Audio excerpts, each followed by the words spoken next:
Tonight on CTV News, a look at women entrepreneurs in Fort Collins and the resources available for success. Plus a look at a unique club on the Colorado State campus that can be found practicing on the Oval.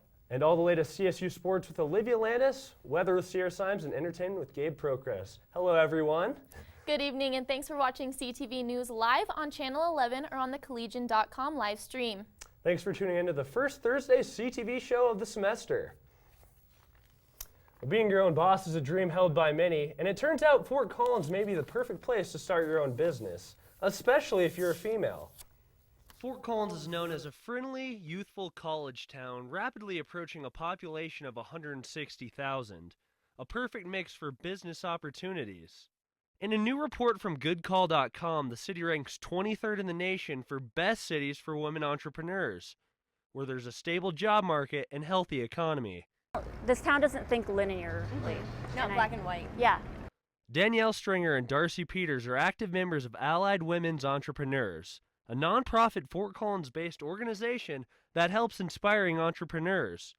Our purpose is to educate women around the community, making affordable education or free education to females who either are in business or are looking to be in business.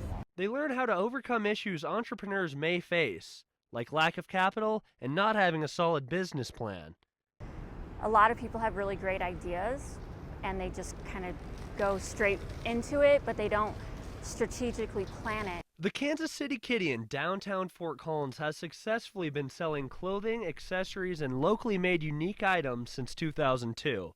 The founders and owners of the store, Trista Price and Christy Wolf Guthrie, declined to be on camera, but we're happy to talk about their experience first starting the store. Young and poor, but really stubborn.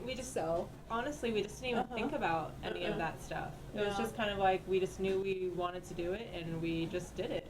Fort Collins is only getting bigger, so if you're looking to run your own business, male or female, you might want to start here.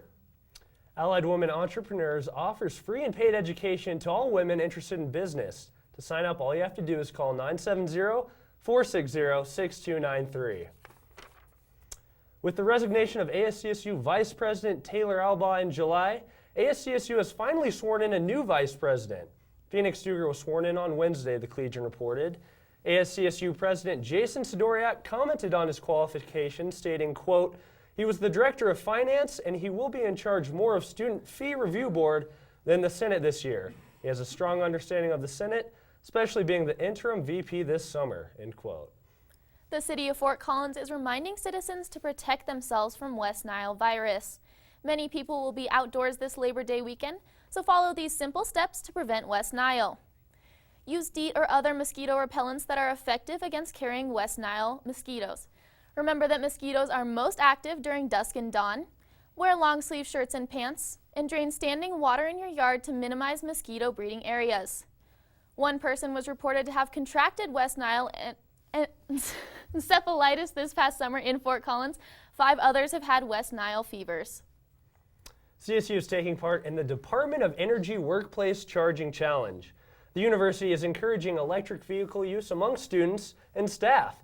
Drive Electric Northern Colorado will have a workshop on the CSU campus on September 15th to inform people about electric vehicles. There are currently 14 electric charging stations on campus and are available free for employees and students with a valid parking permit.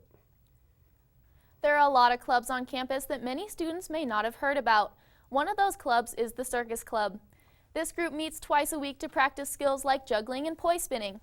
My producer Julio Becerril and I went to check it out. If you walk through the Oval on Wednesday nights, you might see people juggling, doing acrobatics, or even poi spinning. What may just look like students doing cool tricks is actually CSU Circus Club. I was kind of looking for a group up here because I had a group back home and kind of feeling a little homesick. Find some people who are into the same thing as me, and I found them. The club allows for all skill levels and sometimes is invited to perform at parties. For performances, some of the clubs in the area and the fraternities, sororities, they hear about us and they contact us and ask us if we could provide atmosphere at some of their events. To prove this really was an all skill levels club, producer Julio Becerril and I gave the circus acts a try. Blue one crosses first. Okay, cross. No, crossing under. Apparently, practice makes perfect, but that's what the club devotes its time to. With CTV, I'm Grace Reeder. Obviously, we weren't that great at poise spinning, but the club aims to help beginners like us master circus tricks.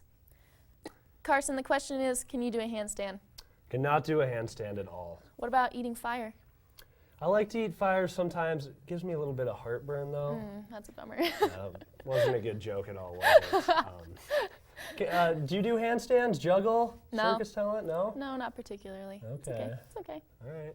Well, we'll be right back with Sierra Symes with her weather forecast. Stay tuned.